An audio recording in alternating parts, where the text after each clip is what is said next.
ঘোষণা দিয়েছি 18 কোটি মানুষের দেশে 64টি জেলার কোনো জেলা মেডিকেল কলেজ থেকে বঞ্চিত হবে না ইনশাআল্লাহ, এবং এটি হবে সরকারি মেডিকেল কলেজ। অলরেডি 33টা জেলায় আছে, বাকি 31টা জেলা বাকি আছে।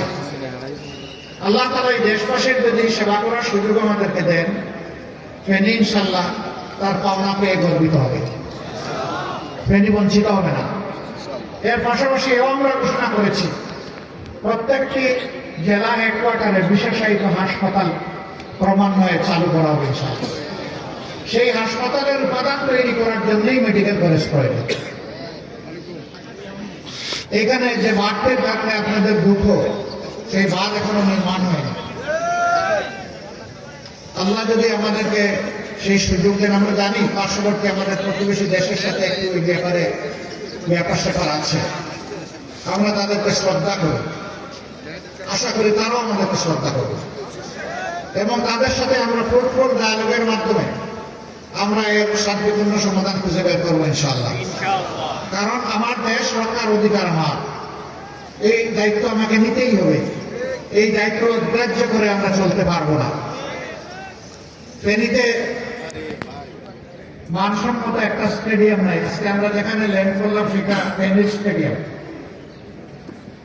ফেনী একটা প্রস্পারাস জেলা, বাংলাদেশের অর্থনীতিতে ফেনীর বিশেষ অবদান আছে। বিপুল সংখ্যক মানুষ দেশের বাইরে থাকেন, তাদের পাঠানো রেমিটেন্স বাংলাদেশের একটা বিশাল অংশ জুড়ে আছে। ফেনীবাসীকে ফেনীবাসীর পাওনা দেব ইনশাআল্লাহ।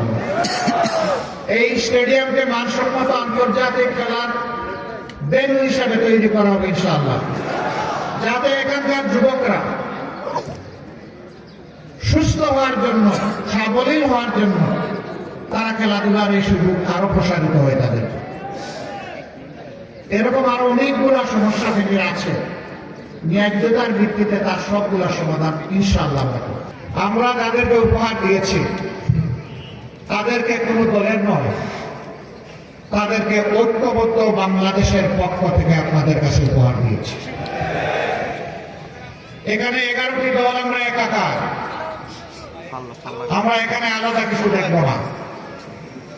যাকে যে মার্কা দেওয়া হয়েছে এইটাই 11 দলের মার্কা।